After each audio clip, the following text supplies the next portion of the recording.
Hello friend, आपका स्वागत है हमारे चैनल सेवर एजुकेशन में। फ्रेंड, आज की वीडियो में लोग बात करने वाले हैं बिहार डीएलएड प्रवेश परीक्षा 2023 के बारे में। फ्रेंड, जैसा कि आपको मालूम होगा, बिहार डीएलएड का एग्जाम बहुत ही जल्द होने वाला है और इस एग्जाम को लेकर डेली सुबह 8 बजे हम लोग साइंस की क्लास देख रहे हैं। और आज का ये जो क्लास है वीडियो नंबर 7 है, यानी कि इससे पहले मैंने 6 क्लास लिए हैं साइंस के, जिसमें हमने हर वीडियो में 20-20 यानी कि टॉप 20 क्वेश्चन कराए हैं जो कि साइंस के क्वेश्चन हैं। तो आपसे रिक्वेस्ट है कि अगर अभी तक आपने मुझे इस वीडियो को नहीं देखा है तो प्लेलिस्ट को चेक कर लीजिएगा, वहाँ पे आपको सारे वीडियो देखने को मिल जाएंगे। चलिए हम लोग इस वीडियो को स्टार्ट करते हैं। इससे पहले इस वीडियो को दोस्तों के साथ ज़्यादा से ज़्यादा शेयर कीजिएगा। साथ ही अगर अभी तक आपने हमारे चैनल को सब्सक्राइब नहीं किया है तो चैनल को सब्सक्राइब करके हमारे साथ जुड़ जाइए, क्योंकि यहाँ बिहार डीएलएड की संपूर्ण तैयारी बिल्कुल फ्री में करवाई जाती है। यहाँ से देख सकते हैं मैंने इस क्वेश्चन के पीडीएफ को ओपन कर रखा है। तो चलिए हम एक एक करके सारे क्वेश्चन को डिटेल में समझते हैं।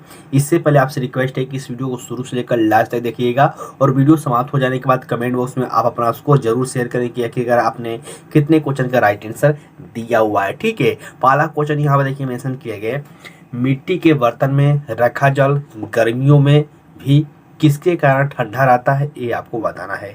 देखिए, क्वेश्चन देखने में बहुत ही इजी लग रहा है और बहुत सारे अलग अलग एग्जामों में इस क्वेश्चन को पूछा भी जा चुका है, लेकिन आपको इसका राइट आंसर देने में कंफ्यूजन हो सकता है। इसका राइट आंसर क्या होगा, फटाफट आप वीडियो के नीचे कमेंट करके मेंशन कीजिए। ऑप्शन देख सकते हैं मेंशन किया गया है, वाष्पोत्सर्जन, संघनन, रूपांतरण या फिर वाष्पन। ठीक है, इसका राइट आंसर क्या होगा कि मिट्टी के बर्तन में रखा जो जल है गर्मियों में भी किसके कारण ठंडा रहता है, तो इसका राइट आंसर हो जाएगा वाष्पन के कारण। ठीक है, बहुत सारे कैंडिडेट को यहाँ पे वाष्पन और वाष्पोत्सर्जन में प्रॉब्लम आती है, तो यहाँ पे याद रखिएगा कि इसका जो राइट आंसर होगा वो डी ऑप्शन हो जाएगा, जो कि है वाष्पन। ठीक है, अब देखिए जो आपको ऑप्शन में दिया गया है संघनन, वाष्पोत्सर्जन, इनके बारे में आपको याद होना चाहिए।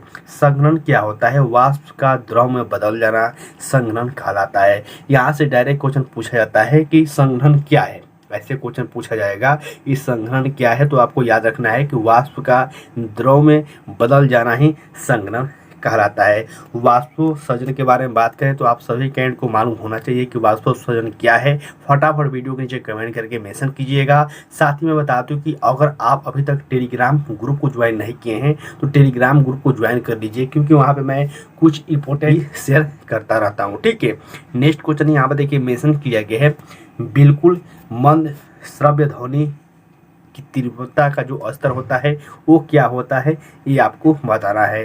तो देखिए, जो ध्वनि की तीव्रता होती है, जो डेसिबल में होता है, ऐसे रिलेटेड बहुत सारे क्वेश्चन पूछे जाते हैं यहाँ से। तो एक डायरेक्ट क्वेश्चन ये पूछा जाता है कि सामान्य जो सुनने की स्तर है वो कितना डेसिबल होता है, तो उसका होता है 20 से 30 डेसिबल ये सामान्य होता है, और 45 डेसिबल से अधिक आपको नहीं सुनना चाहिए WHO के अनुसार।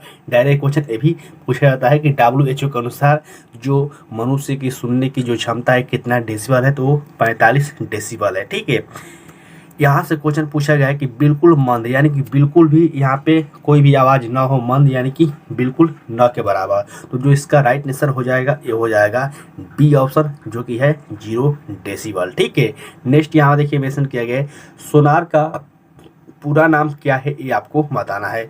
यानी कि सोनार का फुल फॉर्म ये आपको बताना है कि इसका फुल फॉर्म क्या होता है। ठीक है, तो सोनार का फुल फॉर्म क्या होता है, साउंड नेविगेशन एंड रैंगिंग, जो कि यहाँ से सी ऑप्शन में दिया गया है।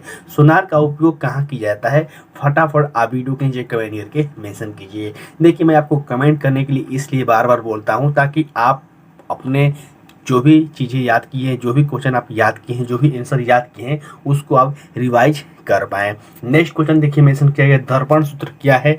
बहुत ही इजी क्वेश्चन है दर्पण सूत्र, लेंस सूत्र।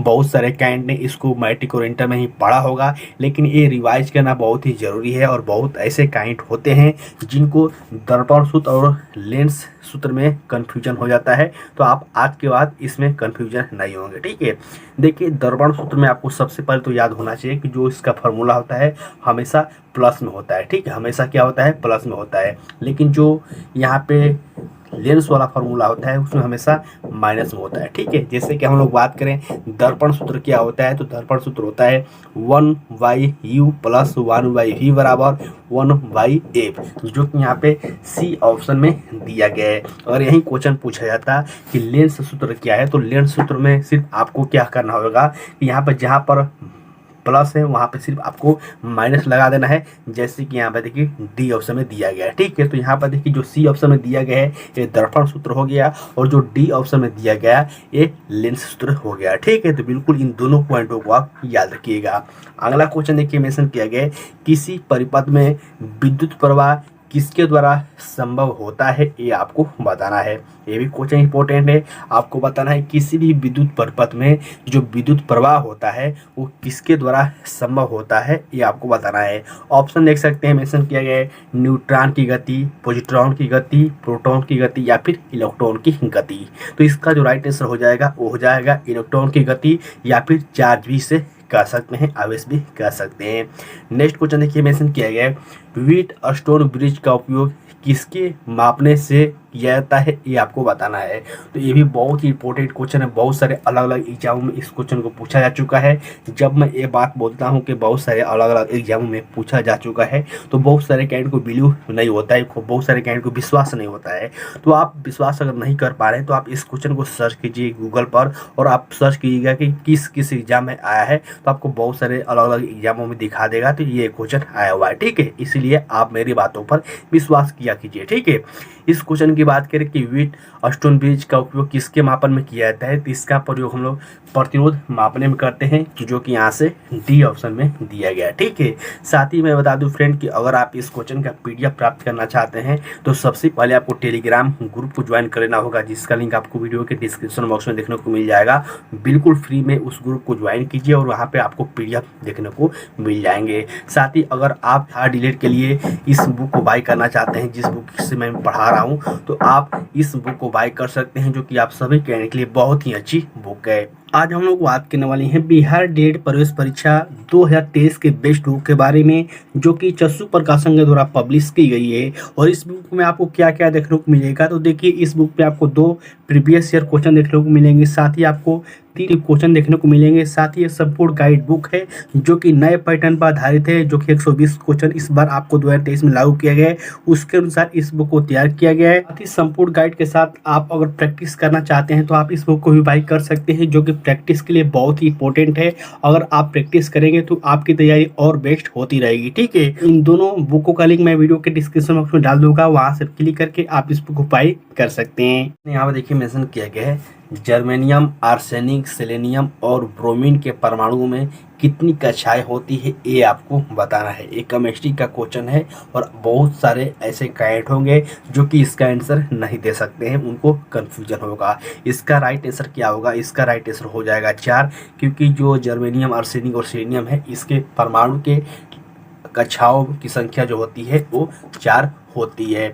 नेक्स्ट यहाँ देखिए मेंशन किया गया है, बाईफोकल लेंस का आविष्कार किसने किया था, ये आपको बताना है। और मैंने आपको पहले ही बताया था कि देखिए आविष्कार से संबंधित कुछ आपको इम्पोर्टेंट फैक्ट याद होनी चाहिए, जो इम्पोर्टेंट आविष्कार किए गए हैं उनके बारे में आपको मालूम होना चाहिए। जैसे कि यहाँ पूछा गया कि बाईफोकल लेंस का आविष्कार किसके द्वारा किया गया था, तो ये आपको बेंजामिन फ्रैंकलिन के द्वारा इसका आविष्कार किया गया था, जो कि यहाँ से बी ऑप्शन बिल्कुल राइट आंसर हो जाएंगे। थॉमस एल्वा एडिसन के बारे में आपको याद होना चाहिए कि इन्होंने बल्ब का आविष्कार किया था। आइजैक न्यूटन के बारे में तो आप सभी कैंडिडेट जानते ही हैं। ठीक है, नेक्स्ट यहाँ देखिए मेंशन किया गया, अभी तक वैज्ञानिकों द्वारा पदार्थ की कितनी अवस्थाएं तय की गई है, ये आपको बताना है। तो आप सभी क्या जानते हैं कि पदार्थ की पहले 3 अवस्थाएं हुआ करती थी, ठोस, द्रव, गैस। चौथा जो अवस्था आया वो था प्लाज्मा, और अभी एक और न्यू अवस्था आ चुका है जो कि है बोस-आइंस्टाइन का नियम। यानी कि कुल मिलाकर जो अभी तक वैज्ञानिकों द्वारा खोजी गई अवस्थाओं की संख्या है वो 5 है। ठीक है, मैं फिर से रिपीट करता हूँ, ठोस, द्रव, गैस, चौथा नंबर पर है प्लाज्मा, और 5वां है बोस-आइंस्टाइन का नियम। ठीक है, तो इन सारे पॉइंटों को आप याद रखिएगा। नेक्स्ट यहाँ देखिए मेंशन किया गया है, किसी तत्व का परमाणु भार ज्ञात करने के लिए निम्नलिखित में से किसके साथ उस तत्व की परमाणु भार की तुलना की जाती है, ये आपको बताना है। सबसे पहले तो मैं आपसे फिर रिक्वेस्ट करूँगा कि आप 1 से लगाकर 20 तक कम से कम जो परमाणु संख्या है, द्रव्यमान संख्या है तत्वों के, उनके नाम आप जरूर याद कीजिएगा। ठीक है, इस क्वेश्चन की बात करें कि अगर आप किसी भी तत्व की परमाणु भार ज्ञात करना चाहते हैं तो हम लोग तुलना किससे करेंगे, तो हम लोग तुलना करते हैं हाइड्रोजन से, जो कि हाइड्रोजन की परमाणु संख्या कितनी होती है, तो हाइड्रोजन की परमाणु संख्या 1 होती है, साथ ही इसका भार भी 1 होता है। अगला क्वेश्चन देखिए मेंशन किया गया है, किसी भी पदार्थ के 1 मोल में मौजूद कणों की संख्या कितनी होती है, ये आपको बताना है। तो देखिए ये क्वेश्चन बहुत ही इंपॉर्टेंट है, बहुत सारे अलग अलग एग्जामों में इस क्वेश्चन को भी रिपीट किया गया है।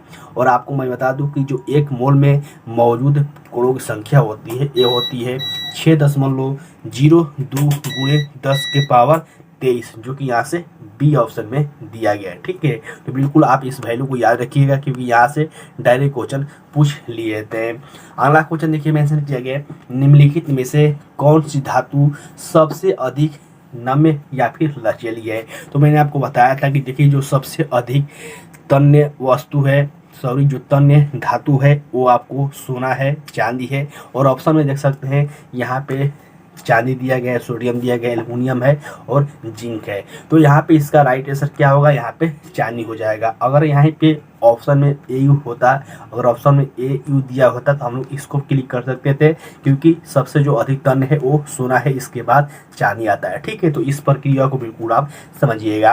अगला क्वेश्चन देखिए मेंशन किया गया है, पानी से हाइड्रोजन को अलग करने की प्रक्रिया को क्या कहा जाता है, ये आपको बताना है। तो पानी से हाइड्रोजन को अलग करने की प्रक्रिया को हम लोग विद्युत विघटन के नाम से जानते हैं, जो कि यहाँ से ए ऑप्शन बिल्कुल राइट आंसर हो जाएंगे। ऑक्सीकरण और अवकरण के बारे में आपको पूरा इन्फॉर्मेशन होना चाहिए, क्योंकि यहाँ से भी डायरेक्ट क्वेश्चन पूछे जाते हैं। अगला क्वेश्चन देखिए मेंशन किया गया है, किसी एक सेल में समायोजित किए जा सकने वाले इलेक्ट्रॉनों की अधिकतम संख्या किस सूत्र पर निर्भर करती है, ये आपको बताना है। तो आपको मालूम होगा कि पहले आवर्त में तत्वों की संख्या कितनी होती है, दूसरे आवर्त में तत्वों की संख्या कितनी होती है, ये कैसे डिसाइड होता है, आप सभी कैंड को मालूम होना चाहिए। वर्ग में, सॉरी मैंने वर्ग आवर्त बोल दिया, वर्ग में। ठीक है, तो इसका जो निर्धारण होता है ये आपको 2n स्क्वायर के द्वारा होता है, जो कि यहाँ से ए ऑप्शन में दिया गया है। यहाँ से ए ऑप्शन बिल्कुल राइट आंसर हो जाएंगे इस क्वेश्चन के।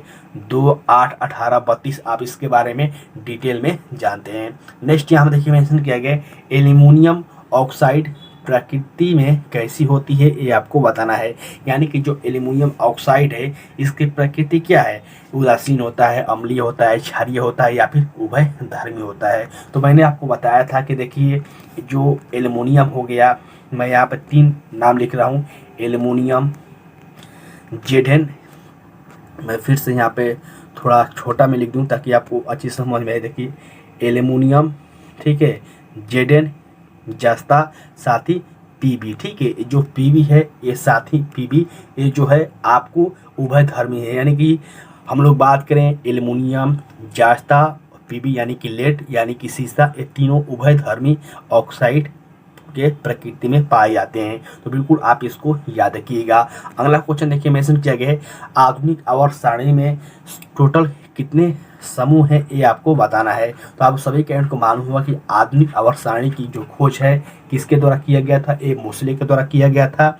और इस आवर्त सारणी में 7 आवर्त और 18 समूह है। ठीक है, तो आपको बिल्कुल याद रखना है कि 7 आवर्त हैं और 18 समूह हैं। नेक्स्ट क्वेश्चन यहाँ पर देखिए मेंशन किया गया है, ग्राफीन क्या है, ये आपको बताना है। ठीक है, तो जो ग्राफीन है ये एक आपको कार्बन का अपरूप है, जो कि यहाँ से ए ऑप्शन बिल्कुल राइट आंसर हो जाएंगे। अगला क्वेश्चन देखिए मेंशन किया गया है, यौगिक CaOCl2 का सामान्य नाम क्या है, ये आपको बताना है। तो इसका जो सामान्य नाम है ये आपको ब्लीचिंग पाउडर है, जो कि यहाँ से सी ऑप्शन बिल्कुल राइट आंसर हो जाएंगे। बेकिंग सोडा का नाम क्या है, क्या सूत्र है, इसका सूत्र आप बताइए फटाफट वीडियो के नीचे कमेंट में। साथ ही धुलाई सोडा यानी कि धोवन सोडा, जिसे हम लोग सोडियम कार्बोनेट के नाम से भी जानते हैं, तो आप इसका भी सूत्र जरूर लिखिएगा। नेक्स्ट यहाँ देखिए मेंशन किया गया है, स्टेनलेस स्टील किस कारणवश जंगरोधी होता है, ये आपको बताना है। पिछले वीडियो के माध्यम से मैंने बताया था किसी भी धातु को अगर हम लोग मजबूत करना चाहते हैं उसमें कौन सा धातु मिलाया जाता है, तो कार्बन मिलाया जाता है। लेकिन यहाँ पूछा गया है कि स्टेनलेस स्टील को किस कारण जंगरोधी होता है, तो ये आपको क्रोमियम के कारण होता है, जो कि यहाँ से डी ऑप्शन बिल्कुल राइट आंसर हो जाएंगे। अगला क्वेश्चन देखिए मेंशन किया गया है, यदि आप अपने हथेली पर धातु रखेंगे तो वह धातु पिघल जाएगा। यानी कि आपको 4 ऑप्शन में से बताना है कौन सी वो धातु है जिसे हम हथेली पर रखेंगे तो वो पिघल जाएगा। तो यहाँ पे देखिए 2 धातु होती हैं जिसे हम लोग हथेली पर रखते हैं तो वो पिघल जाती है। वो धातु है गैलियम और सीजियम। तो यहाँ पे ऑप्शन में गैलियम दिया गया है। अब देखिए बहुत सारे कैन को संकेत ही नहीं मालूम हुआ कि ये जो जी है एक गैलियम का संकेत है, तो फिर आपको इसको समझना मुश्किल हो सकता है। इसीलिए मैं आपको बार बार बोलता हूँ कि आवर्त सारणी को जरूर देखिएगा। तो फ्रेंड आज की इस वीडियो के माध्यम से मैंने टोटल 20 क्वेश्चन कराए हैं जो कि आप सभी कैंट के एग्जाम के लिए बहुत ही इंपॉर्टेंट है। तो आप सबसे पहले तो वीडियो के नीचे कमेंट करके आप अपना स्कोर शेयर कीजिए कि अगर आपने 20 क्वेश्चन में से कितने क्वेश्चन का राइट आंसर दिया हुआ है। साथ ही अगर किसी भी क्वेश्चन में किसी प्रकार की कोई प्रॉब्लम है तो आप वीडियो के नीचे कमेंट करके पूछ सकते हैं। साथ ही आप घर पर डेली 4 से 5 घंटा पढ़ाई करते रहिए। साथ ही सुबह में डेली आप लाइव क्लासेस हमारे साथ जुड़कर देखते रहिए। ठीक है, तब तक के लिए बाय फ्रेंड, जय हिंद।